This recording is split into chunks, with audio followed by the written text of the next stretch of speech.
திருமறை குர்ஆனிலே தாவாவுடைய நோக்கத்தை பற்றி சொல்லுகிற பொழுது மஅஸிரத்துன் இலா ரப்பிக்கும், உங்க ரப்பிடத்துல உங்களுக்கு காரணம் சொல்லிக்கிறதுக்காக தாவா செய்யுங்கலாம். நீங்க தாவா செய்யறது அவர்கள் மாறணும், அவர்கள் திருந்தணும், அவர்கள் சொர்க்கத்துக்கு வரணும், அந்த பொதுநலன்ல அடுத்து இருக்கட்டும். உன் கண்ணு முன்னாடி தீமை நடந்துச்சுல, மார்க்கத்துக்கு முரணான காரியம் நடந்துச்சுல, பிதஅத்தை அரங்கேற்றினார்கள், அதற்கான ஒரு வாய்ப்பு உனக்கு அமைஞ்சிச்சுல, என்ன செஞ்ச?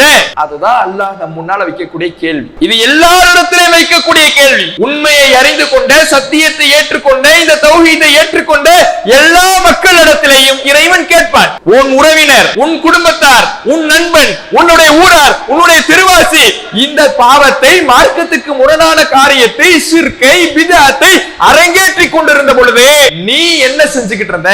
நான் சொல்லிட்டேன்னு இறைவனிடத்துல நீ தப்பித்துக் கொள்வதற்காக நீ தாவா செய். அதுதான் தாவானுடைய முக்கிய நோக்கம். ஒவ்வொரு நபிமார்களுக்குமே என்ன நடக்கும் என்று தெரியாது, என்ன ஆகும் என்று தெரியாது. அந்த சூழலில் இருக்கக்கூடிய திடுக்கங்களும் நடுக்கங்களும் ஒவ்வொரு மனிதனையும் அலறி ஓடச் செய்யக்கூடியதாக இருக்கும். அந்த நேரத்தில் அல்லாஹ் கேட்கிற பொழுது, ஓ கண்ணு முன்னாடி நடந்த இந்த மார்க்கத்துக்கு விரோதமான காரியத்தை, பிதஅத்தை, வழிகேட்டை நீ ஏன் தட்டி கேட்கல? நீ ஏன் அவனுக்கு சொல்லல? சத்தியத்தை ஏன் அவனிடத்தில் நீ மொழியல? அல்லாஹ் கேட்கிற பொழுது நாம தப்பிக்கிறதுக்கு இந்த தாவா பணி செய்யணும். அஸ்ஸலாமு அலைக்கும் வரஹ்மத்துல்லாஹி வபரகாத்துஹு.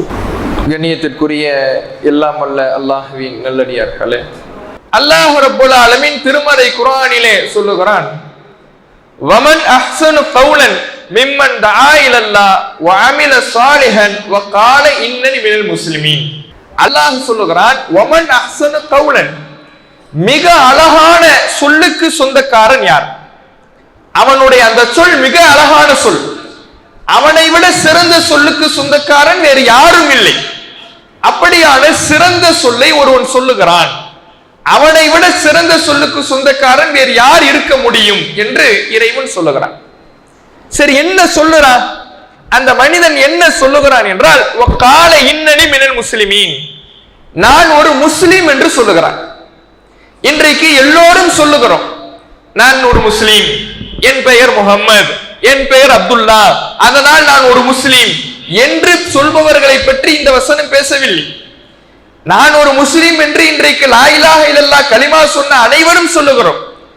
அவர்கள் அனைவருமே சிறந்த சொல்லுக்கு சொந்தக்காரர்களாக இறைவனிடத்தில் சிறந்த முஸ்லிமாக உருவாக முடியுமா என்றால் உருவாக முடியாது. அப்ப சிறந்த சொல்லுக்கு சொந்தக்காரர்களாக நான் ஒரு முஸ்லிம் என்று சொல்லுகிற பொழுது ஒரு மனிதன் இருக்க வேண்டும் என்றால் அவனிடத்தில் இரண்டு தன்மை இருக்க வேண்டும். மிம்மன் தஆ இலல்லாஹ் வ அமில ஸாலிஹன், அல்லாஹ்வை நோக்கி மக்களை அழைக்கின்ற அழைப்பு பணி, இன்னொன்று நல்ல அமல்கள். இந்த இரண்டையும் தன்னுடைய வாழ்க்கையில கடைபிடித்து விட்டு நான் முஸ்லிம்னு சொல்றானே அவன் தான் சிறந்த முஸ்லிம். எல்லாரும் 10ஓடு 11 நம்முடைய பெயர்கள் அரபு மொழியில இருக்கிறதுனால லா இலாஹ இல்லல்லாஹ் முஹம்மது ரசூலுல்லாஹ் என்ற கலிமாவை சொல்லிவிட்டதினால் நான் ஒரு முஸ்லிம் என்று நம்மை இந்த உலகத்தில் அடையாளப்படுத்திக் கொள்ளலாம். 10ஓடு 11ஆக இருப்பதை ஒரு மூமின் விரும்பக்கூடாது.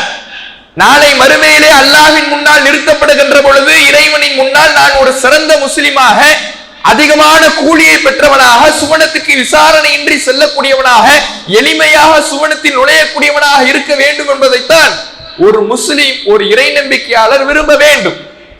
அப்படியான சிறந்த முஸ்லிம் என்கின்ற தன்மையை அழைப்பு பணி நமக்கு பெற்று தருகிறார். அழைப்பு பணியை செய்து நாம் செய்ய வேண்டிய நல்ல அமல்கள், தொழுகை போன்ற கடமைகளை நிறைவேற்றிவிட்டு நான் ஒரு முஸ்லிம் என்று சொல்லும் பொழுதுதான் நாம் சிறந்த முஸ்லிமாக ஆக முடியும் என்ற வசனத்தை அல்லாஹ் திருமறை குர்ஆன்ல சொல்லி காட்டுகிறார். இன்னொரு இடத்துல இறைவன் பேசுகிறான், குந்தும் கைர உம்மத்தின், நீங்கள் ஒட்டுமொத்த மனித இனத்தில் சிறந்த சமுதாயமாக விளங்குகிறீர்கள்.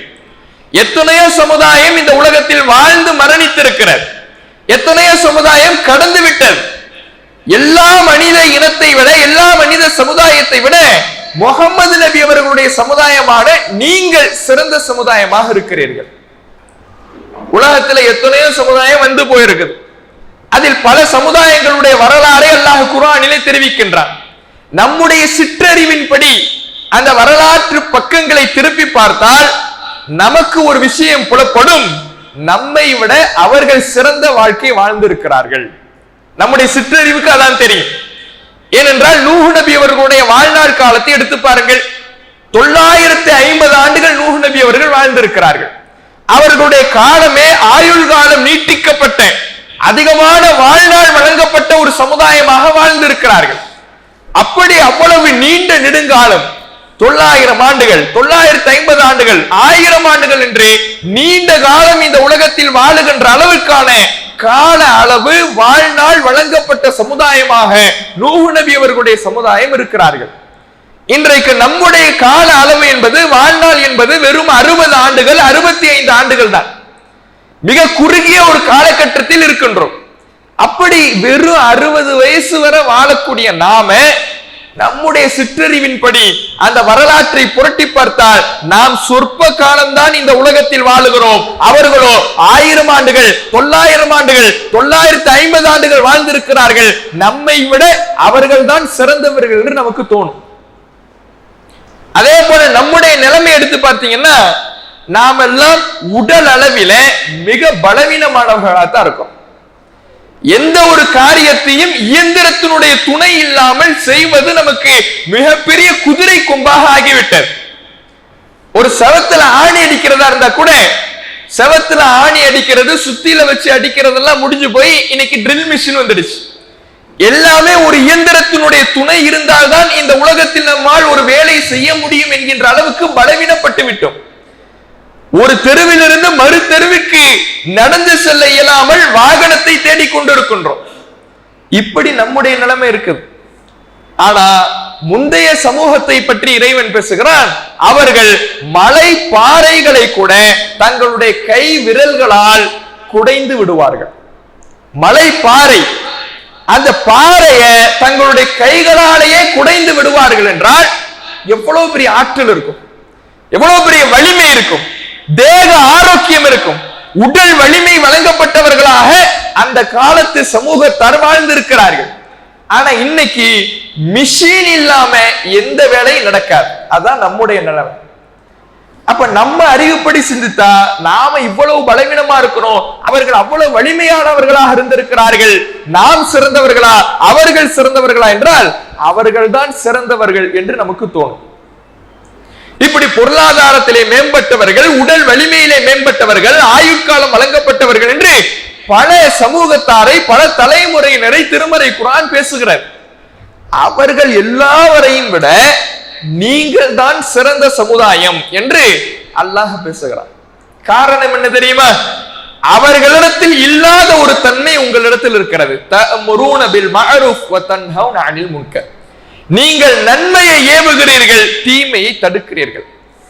அவர்களுக்கெல்லாம் ஒரு நபி சென்று விட்டால் இன்னொரு நபி, அவர் சென்று விட்டால் அடுத்த நபி என்று நபிமார்கள் தொடர்ச்சியாக வந்து கொண்டிருந்தார்கள். இன்றைக்கு நம்முடைய சமுதாயத்துக்கு முகம்மது நபி அவர்கள் இறுதி தூதராக ஆக்கப்பட்டதினால், அவர்களுடைய மரணத்துக்கு பிறகு எந்த தூதரும் இல்லை என்பதனால் மக்களுக்கு சத்தியத்தை கொண்டு போய் சேர்க்கின்ற பொறுப்பை, நன்மையை ஏவி தீமையை தடுக்கின்ற பொறுப்பை அல்லாஹ் நமக்கு வழங்கி இருக்கிறான். இந்த பொறுப்பு உங்களிடத்துல இருந்து அதை செய்கிற காரணத்தினாலதான் எல்லா மக்களை விட சிறந்த சமுதாயமாக நீங்கள் இருக்கிறீர்கள் என்று அல்லாஹ் சொல்லி காட்டுகிறார். அப்ப இத்தகைய இந்த அழைப்பு பணி நம்மை அல்லாஹ்விடத்தில் அந்தஸ்தை உயர்த்தி தருகிற ஒரு பணியாக இந்த அழைப்பு பணி இருக்கிறது என்பதை அல்லாஹ் திருமறை குர்ஆனிலே சொல்லி காட்டுகிறார். இன்னும் இது மூமின்கள் செய்ய வேண்டிய அவர்களுடைய பண்பாக அவர்கள் கடைபிடிக்க வேண்டிய ஒரு காரியமாக அல்லாஹ் சொல்கிறான். வல் முஃமினூன வல் முஃமினாத், முஃமினான ஆண்களும் முஃமினான பெண்களும் பஅதுஹும் அவுலியாஉ பஅத், அவர்களில் சிலர் சிலருக்கு உற்ற நண்பர்கள். யஅமுரூன பில் மஅரூஃப் வ யன்ஹவுன அனில் முன்கர், அவர்கள் நன்மையை ஏவுவார்கள், தீமையை தடுப்பார்கள். மூமினான ஆண்கள், மூமினான பெண்கள், அவர்கள் நன்மை ஏவுவார்கள், தீமையை தடுப்பார்கள். தாவா பணி செய்வது ஈமானோடு கலந்த ஒரு பண்பு. மூமின்களுடைய இரண்டரை கலந்த அவர்களுடைய வாழ்க்கையில் இருக்க வேண்டிய ஒரு அம்சமாக அல்லாஹ் இந்த வசனத்துல சொல்லி காட்டுகிறார். அப்ப இவ்வளவு சிறப்பித்து சொல்லப்பட்ட இந்த அழைப்பு பணி இன்றைக்கு நம்மிடத்துல எப்படி இருக்குது? இன்றைக்கு எத்தனை பேர் இந்த தாவா பணி என்பது நம்முடைய வாழ்க்கையில் ஒரு அங்கமாக கடைபிடிக்கிறோம்? இந்த தௌஹீத் ஜமாத், இந்த தௌஹீது கொள்கை வளர்ந்திருக்கிறது என்றால், பல மக்களை போய் சேர்ந்திருக்கிறது என்றால், இன்றைக்கு ஆயிரக்கணக்கான கிளைகளோடு தமிழகத்திலே வேரூன்றி இருக்கிறது என்றால், அதற்கு காரணம் ஒவ்வொரு நபர்களிடத்துல இந்த மார்க்கத்தை கொண்டு போய் சேர்க்கணும்னு ஆரம்ப காலத்துல செய்த தாவாக்கள் தான். ஆரம்ப காலத்துல எப்படி தாவாக்கள் இருக்கும்னா, தாவா செய்யறதுக்கு வாய்ப்பு கிடைக்காதா என்று இயங்குவார்கள். பள்ளிவாசல்ல யாராவது பக்கத்துல இருக்கிறவரு விரல் அசைக்காம தொழுதுகிட்டு இருந்தாருன்னா அவரிடத்துல ஒரு பழக்கத்தை ஏற்படுத்துவாங்க. சலாம் சொல்லி ஒரு பேச்சு கொடுப்பாங்க. பேச்சு கொடுத்து அவரிடத்துல அப்படியே பழக்கத்தை ஏற்படுத்தி அவருக்கு தாவா செய்து விரல் அசைப்பதுதான் நபி வழி என்பதை அவர் விஷயத்திலே நிலைநாட்டுவார்கள். நாளைக்கு அந்த நபர் நிர்வாகியாக மாறி இருப்பார். அவர் 4 பேருக்கு சொல்லுகின்ற விதத்தில் உருவாகி இருப்பார். இன்றைக்கு எத்தனை பேர் அது போல சந்திக்கிறோம்? சிந்திச்சு பாருங்க. இன்றைக்கு நமக்கென்று தனி பள்ளிவாசல்கள் இருக்கிறது, மர்கஸ்கள் இருக்கிறது. இங்கு இருக்கக்கூடிய நிர்வாகிகள், தாயிகள், பேச்சாளர்கள், நாம் தொழக்கூடிய அந்த பள்ளிவாசல்களில் நம்முடைய ஜமாத் சகோதரர்கள் மட்டும் வந்து தொழுவது கிடையாது. நம்முடைய உறுப்பினர்கள் மட்டும் வந்து தொழுவது கிடையாது. நம்முடைய கொள்கையை அறிந்தவர்கள் மட்டும் வந்து தொழுவது கிடையாது. ஜும்மாக்களிலே, ஐவேளை தொழுகைகளிலே பலதரப்பட்ட மக்களும் வந்து கலந்து கொள்கிறார்கள். நமக்கு அருகிலே பல பேர் தாயத் அணிந்து கொண்டு தொழக்கூடியவர்கள் நமக்கு அருகிலேயே இருப்பார். விரல் அசைக்காமல் தொழுபவர் நமக்கு அருகிலேயே இருப்பார். நெஞ்சில் கை கட்டாமல் துப்புளிலே கை கட்டக்கூடியவர் நமக்கு அருகிலேயே இருப்பார். அப்படி இருக்கக்கூடியவரை நாம் ஒரு காலத்தில் இந்த கொள்கை ஆரம்ப பிரச்சார காலத்தில் பார்த்தோம்னா அவரை சந்திச்சு அவரிடத்துல பேச்சு கொடுத்து அவருக்கு இந்த உண்மையை புரிய வச்சுக்கிட்டு இருந்தோம். அதற்கான அந்த கேள்விக்கான விடையை தெரிந்து கொண்டால் இன்றைக்கு தாவாக்களிலே ஏன் ஒரு அலட்சியமும் சுணக்கமும் ஏற்பட்டு இருக்கிறது என்பதை நாம கண்டுகொள்ளலாம். ஏன் நாம் அப்படி சொல்றது இல்லைன்னா, நம்முடைய மனசுல சைத்தான் ஒரு விதையை விதைக்கிறான். நிறைய பேர் கொண்டு போய் சேர்த்துட்டோம், எல்லாருக்கும் போய் சேர்ந்துருச்சு, இனிமேலும் அவனுக்கு நம்ம போய் சொல்லணுமா? நாம நெஞ்சிலதான் கை கட்டணும், விரல் அசைப்பதுதான் நபி வழி. எது தௌஹீது, எது ஷிர்கு, எது இஸ்லாத்தினுடைய அடிப்படை, எதை ஏத்துக்கணும், எதை ஏத்துக்க கூடாது, மதுஹபுக்கும் மார்க்கத்துக்கு என்ன சம்பந்தம், எல்லாம் போய் சேர்ந்துடுச்சு, இனிமேலும் நாம சொல்லணுமா என்கின்ற ஒரு நிலை நம்முடைய மனசுல. அதை போட்டதுனாலதான் நம்முடைய பக்கத்துல ஒரு தீமை நடக்குது. மார்க்கத்திற்கு முரணாக ஒருவர் தொழுகிறார், மார்க்கத்திற்கு முரணாக ஒருவர் நடந்து கொள்கிறார். அதை நம்ம கேட்கறதுக்கு நாம வாய் மூடி மௌனிகளாக இருக்கிறோம். அதை கேட்கறதுக்கு யோசிக்கிறோம். ஆமா, அவருக்கு தெரியாதா? அவருக்கு என்ன சைத்தான் போடுறாருன்னா, அவருக்கு தெரியாதா? இவ்வளவு பெரிய பிரச்சாரம் செய்யறோம், இவ்வளவு பெரிய மக்கள் சக்தியாக இருக்கிறோம், அவருக்கு போய் சேர்ந்தா இருக்காது, அவருக்கு தெரியாமலா இருக்கும், எல்லாம் தெரிஞ்சுதான் செய்யறாரு போல. இதை நம்மையும் அறியாமல் நம்முடைய உள்ளத்துல நமக்கே தெரியாம சைத்தான் ஊட்டி வச்சிருக்கிறான். ஏதோ வளர்ந்து விட்டதை போல ஒரு பிம்பத்தை ஏற்படுத்தி இருக்கிறார். அந்த பிம்பத்தினால்தான் சொல்வதற்கு யோசித்துக் கொண்டிருக்கிறோம். நபி நூஹ் அலைஹிஸ்ஸலாம் அவர்களை பற்றி, பல நபிமார்களை பற்றி இறைவன் திருமறை குர்ஆனிலே பேசுகின்ற பொழுது, இந்த தாவா என்பது சூழலை பார்த்து வரக்கூடியதல்ல, எல்லா நிலைகளிலேயும் மனிதர்களோடு மூமின்களோடு இருக்க வேண்டிய ஒரு அங்கமாக அந்த வரலாறு நமக்கு பாடம் எடுக்கிறார். நூஹ் நபி அவர்கள் சொன்னார்கள், நான் இரவிலையும் தாவா செய்தேன், பகலிலையும் தாவா செய்தேன், ரகசியமாகவும் செய்தேன், பகிரங்கமாகவும் செய்தேன். சிறையிலே இருந்த யூசுப் நபி அவர்கள் தாவா செய்தார். அதற்கான சூழலை தேடிக்கொண்டிருக்கவில்லை, வாய்ப்பை தேடிக்கொண்டிருக்கவில்லை, இருக்கக்கூடிய இடத்தில் இருக்கக்கூடிய நேரத்தை பயன்படுத்தி கொண்டு எல்லாமே தாவா செய்வதற்கான நேரம் தான் என்பதை அவர்கள் கடைபிடித்தார்கள். ஆனா இன்னைக்கு நாம என்ன பண்றோம்னா, தாவா செய்ய வேண்டும் என்றால் அதுக்கு ஒரு நேரம் வரட்டும், பார்த்துக்கும். யாராவது நம்ம பள்ளிக்கு முன்னாடி வந்து சத்தம் போட்டா, யாராவது நம்ம பள்ளி முன்னாடி வந்து கத்துனா, யாராவது ரொம்ப குடைச்சல் கொடுத்தா அப்ப பண்ணிக்கலாம். இப்ப என்ன, சாதாரணமா தொழுதுகிட்டு இருக்கிறோம், இவரை தொழுகிறோம், இப்ப பண்ணணும்னு என்ன கட்டாயம் வந்துடுச்சு என்று இருக்கிறோம். தாவா செய்வதற்கு சூழல் அமைய வேண்டிய தேவையில்லை. இருக்கக்கூடிய நேரத்தை தாவாவுக்கான சூழலாக மாற்றிக்கொள்வதுதான் ஒரு மூமினுடைய செயலாக இருக்கணும். சிறையில இருந்தார் யூசுப் நபி. சிறையில் இருக்கின்ற நெருக்கடியான காலத்தில் கூட சூழல் அமையட்டும் அவர் அமையல, உட்காரல. இருக்கக்கூடிய நேரத்தை தாவாவுக்காக ஒரு மாற்றி அமைக்கிறார். தன்னோடு இருக்கக்கூடிய சிறைவாசிகளுக்கு தாவா செய்கிறார்.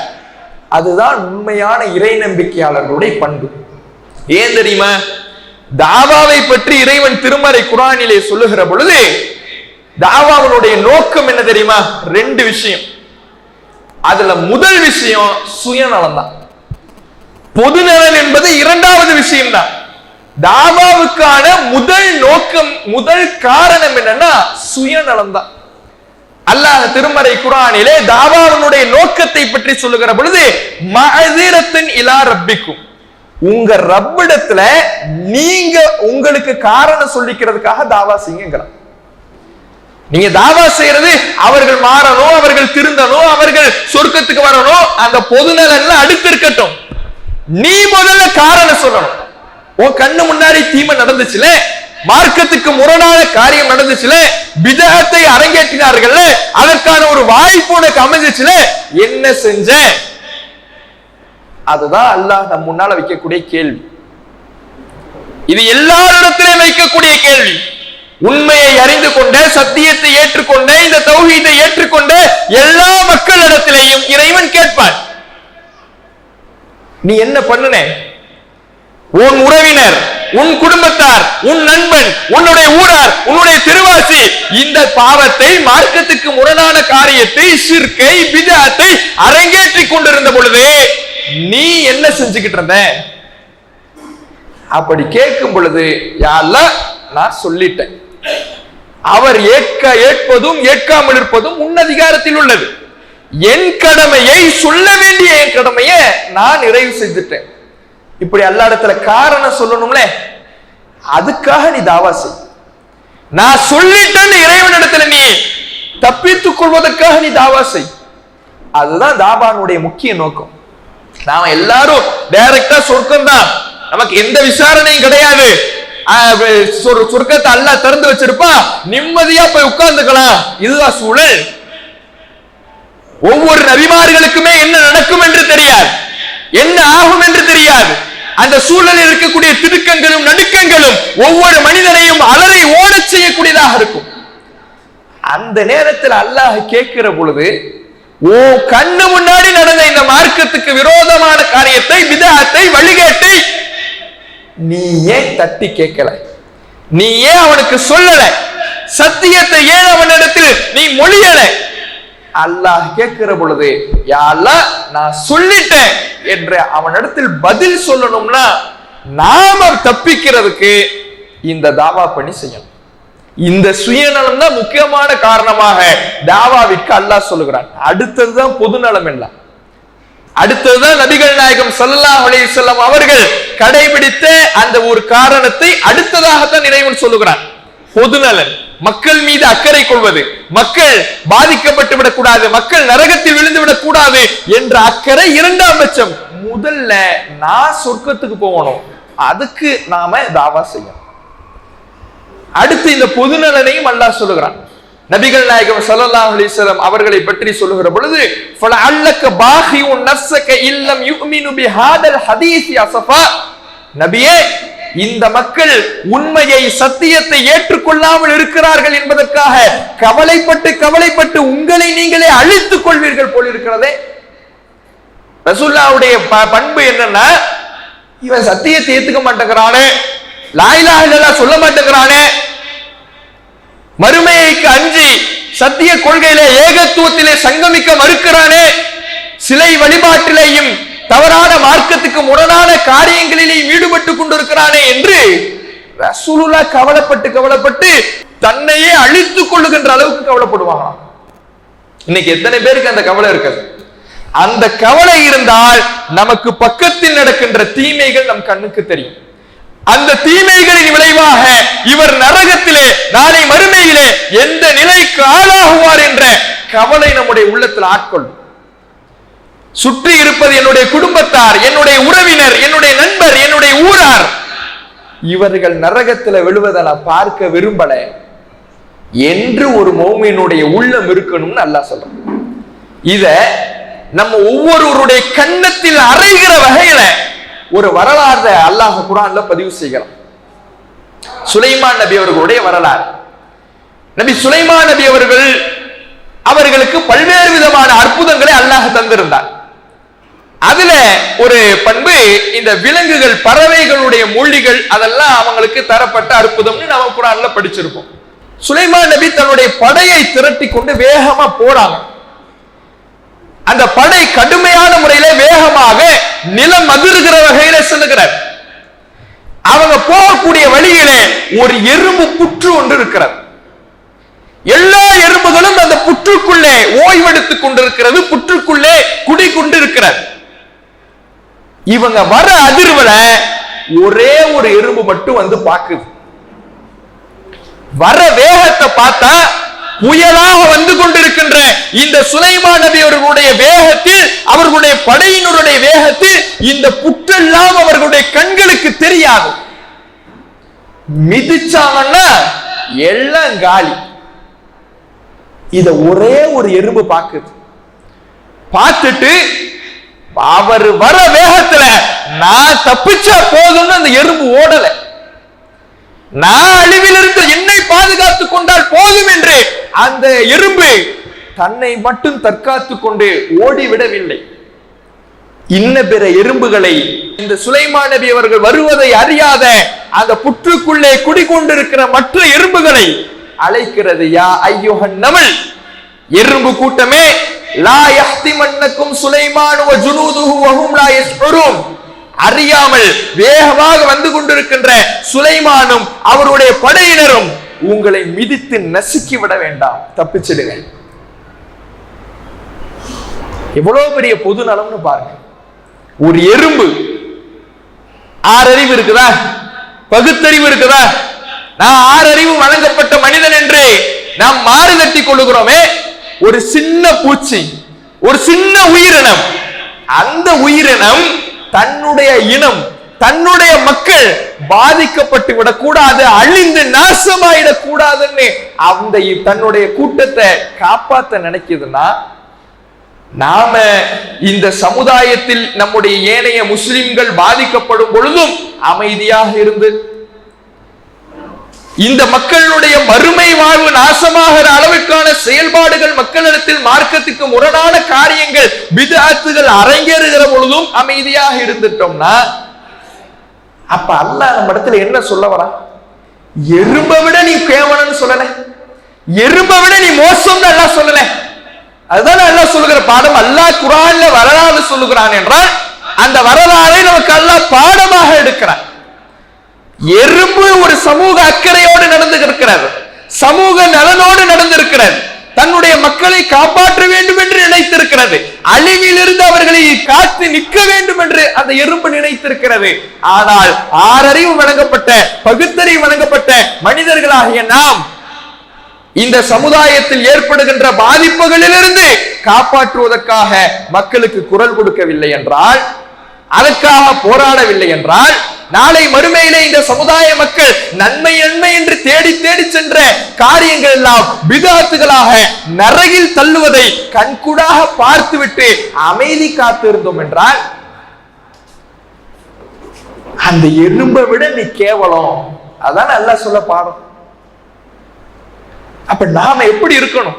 அல்லாஹ்வுடைய மார்க்கத்தின்படி ஒரு காரியம் தவறு, பாவம், பித்அத், மார்க்கத்துக்கு முரணானது, வஹீக்கு அப்பாற்பட்டது என்று தெரிந்தால், எனக்கு தெரிஞ்சிடுச்சு, எனக்கு தெரிஞ்சிடுச்சுன்னா நான் தான் விலகிட்டேன்ல, நான் நரகத்துக்கு விழலைல, நான் தான் சொர்க்கத்துக்கு போறேன்ல, அவன் விழுந்தா என்ன, நாசமா போனா என்ன, தப்பிக்க முடியாது.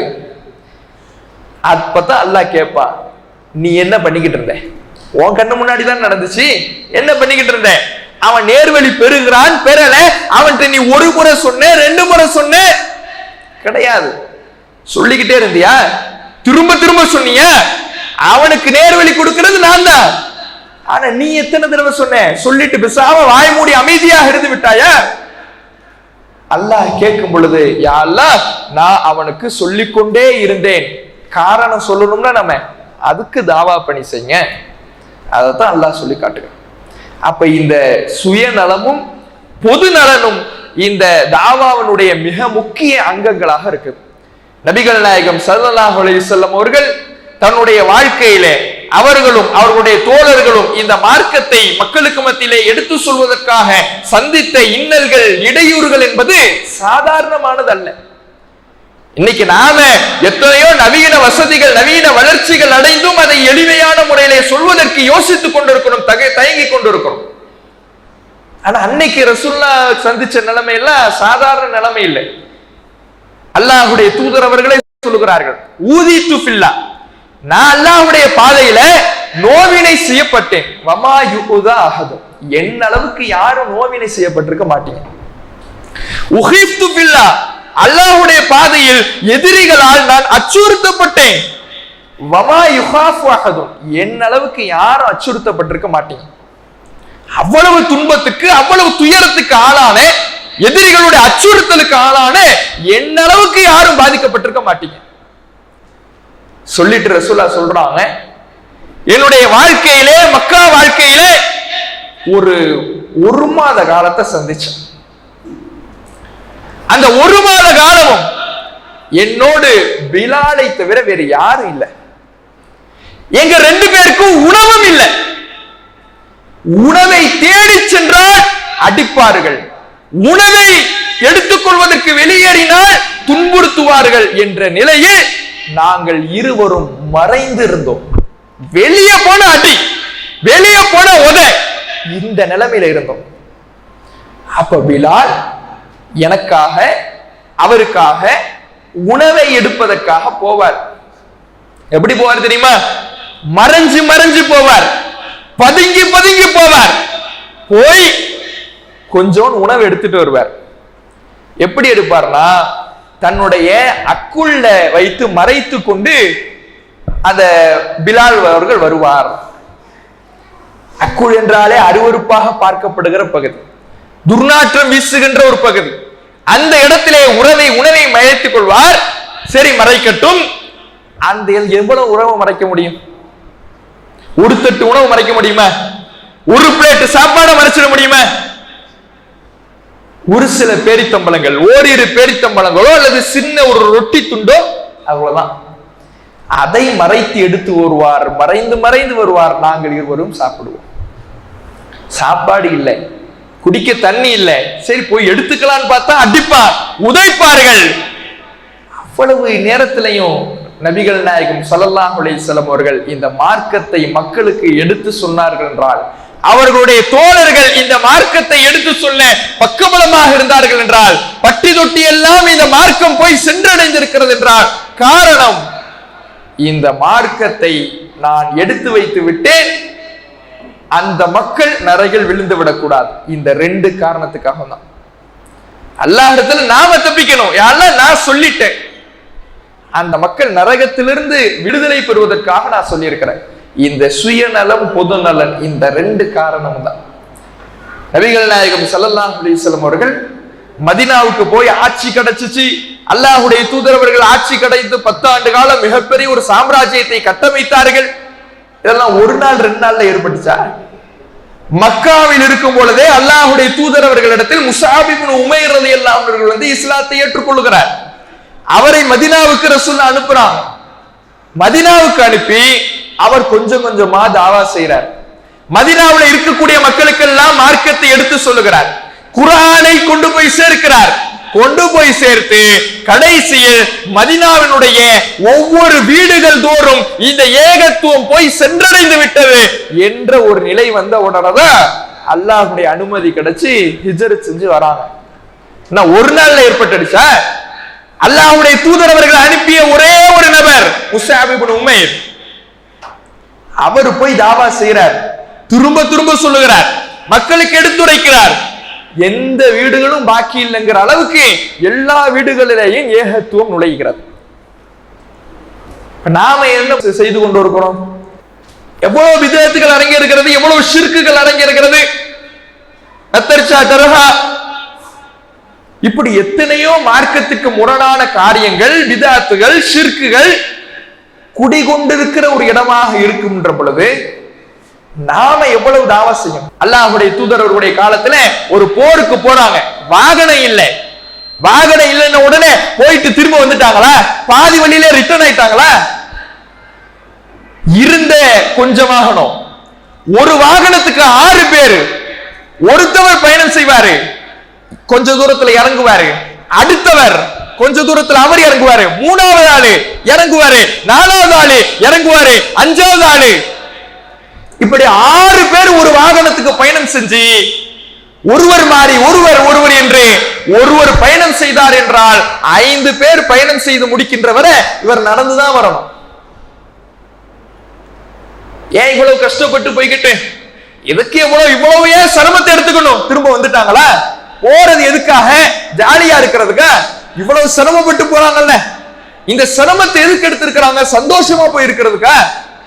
போர்ல போய் கொல்லப்படுறதுக்கு, போர்ல போய் அடிபடுறதுக்கு, ரத்தம் சிந்துறதுக்கு, அதுக்கு இவ்வளவு ஆர்வத்தோடு கஷ்டப்பட்டு போறாங்க. போறதுல என்ன ஆயிடுச்சு தெரியுமா? நடந்து நடந்து நடந்து நடந்து பாலைவனம், சுடு மணல், வெறுங்கால், நடந்து நடந்து நடந்து ஒவ்வொரு நகமா கலன்று கலன்று விழுது. நகம், நாம வேகமா நடந்தீங்கன்னு வைங்களேன், அந்த படியில நகம் இடிச்சுச்சுன்னா புடிச்சுக்கிட்டு அப்படியே நிப்போம். நகத்துல அடிச்சிருச்சுன்னா சுளிருங்கும். அந்த நகம் ஒவ்வொன்னாக கலன்று கலன்று விழுது. அதனால அதுல ஒரு சின்ன துணிய கட்டிக்கிட்டு அல்லாஹ்வுடைய பாதையில போறாங்க. எவ்வளவு பெரிய சிரமம்! சாதாரண சிரமமா? இன்னொரு போருக்கு ரசூல் அனுப்புறாங்க, சாப்பாடு இல்ல, இலைதலைய பறிச்சு சாப்பிடுறாங்க. அல்லாஹ்வுடைய தூதர் போகும் பொழுது ஒரு கூட பேரிச்சம்பழம் கொடுத்துடுறாங்க, வழியில பசிச்சா சாப்பிட்டுங்க அப்படின்னு. பேரிச்சம்பழம் ஒவ்வொன்றாக சாப்பிடுறாங்க, காலியா போகுது. மீத இருக்கிறது ஒரு சில பேரிச்சம்பழம் தான். அதை என்ன பண்றாங்க தெரியுமா? நமுசுஹா கமா யமுசு சபியு, குழந்தை சப்பி சப்பி சாப்பிடுவதை போல சப்பி சப்பி அதை சாப்பிட்டு கொண்டோம். அவ்வளவுதான் இருந்துச்சு. அந்த சப்பி சப்பி சாப்பிட்டோம். அந்த பேரிச்சம்பழம் கரைஞ்ச உடனே இலை, கண்ணுக்கு தெரிகிற இலையெல்லாம் படிச்சு சாப்பிட்டோம். போறது எதுக்கு? ஜாலியா இருக்கிறதுக்கு இல்ல, கொண்டாட்டத்துக்கு இல்ல. நாம இது மாதிரி பயணங்களில் சிரமப்படுவோம். பயணங்கள்ல எவ்வளவு தலைவலி வந்தாலும், எவ்வளவு வாந்தி எடுத்தாலும் போயிடணும்னு போவோம். எப்ப போவோம்னா டூருக்கு போவோம். அங்க போய் ஜாலியா இருக்கணும், நிம்மதியா இருக்கணும், அமைதியை தேட வேண்டும் என்பதற்காக டூருக்கு எவ்வளவு சிரமம் இருந்தாலும் போயிடலாம் அப்படின்னு போயிடுவோம். இவங்க அப்படியா? சந்திக்கிற பயணத்தின் வழியிலே சந்திக்கின்ற சுவடுகள் சிரமம் என்றால் போய் சேருகிற இடம் போர்க்களம். கொல்லப்படலாம், உடல் உறுப்புகள் சிதைக்கப்படலாம், ரத்த ஆறாக அவருடைய உடலில் இருந்து ரத்தங்கள் பீரிட்டு அடிக்கலாம். அதுக்கு இவ்வளவு சிரமப்பட்டு கஷ்டப்பட்டு போறாங்க. அப்ப ஆர்வம் எந்த அளவுக்கு இருந்திருக்கும்? ஈமானிய பலம் எப்படி இருந்திருக்கும்? நமக்கு தாவா செய்வதற்கான களம், வாய்ப்பு அனைத்தும் நம் கண் முன்னால் இருக்கிறது. தாவா செய்ய வேண்டியதற்கு தகுதியான நபர்கள் நம் கண் முன்னால் தென்படுகிறார்கள். நம்முடைய நண்பர்களில் இருக்கிறார்கள், குடும்பத்தாரில் இருக்கிறார்கள், உறவினர்களில் இருக்கிறார்கள். எத்தனையோ உறவினர்கள், எத்தனையோ குடும்பத்தார் சத்தியத்தை அறியாதவர்கள், பிதாத்துகளிலே மூழ்கியிருப்பவர்கள், தன்னுடைய ஒவ்வொரு காரியத்திலையும் பிதாத்தை அரங்கேற்றக்கூடியவர்கள். குழந்தை பிறந்தால் ஃபாத்திஹா, மௌத்தானா ஃபாத்திஹா, கல்யாணத்திலே ஃபாத்திஹா என்று பிதாத்தை அரங்கேற்றுகின்ற உறவினர்கள் எத்தனையோ பேர் நம்மிடத்தில் இருக்கிறார்கள். அவங்கள்ட்ட சொல்லிட்டோமா? இன்னைக்கு இங்க வந்திருக்கிற எல்லாரும் அவங்கவங்க உறவினர்கள், அவங்கவங்க குடும்பத்தார் சந்தித்து பேசி அவர்களுக்கு எடுத்து சொன்னாலே பல பேரை வென்றெடுக்கலாமே. போய் சந்திக்க போறோம், பேசுகிறோம், 2 உறவினர் போய் சந்திச்சு பேசினா அங்க 3வது உறவினரை பத்தி, அவருடைய குறைகளை பத்தி பேசுகிறோமே தவிர மார்க்கத்தை எடுத்து சொல்லுகிறோமா? அப்ப நாம் இந்த சத்தியத்தை சொல்வதற்கு தயங்கி கொண்டு இருக்கக்கூடாது, நேரம் பார்த்து காத்து கொண்டு இருக்கக்கூடாது. இருக்கின்ற நேரத்தை, இருக்கின்ற சூழலை, இருக்கின்ற நபர்களை தாவாவிற்கான களமாக மாற்றியமைத்து அதில் தாவா செய்யக்கூடிய மக்களாக நாம் இருக்க வேண்டும்.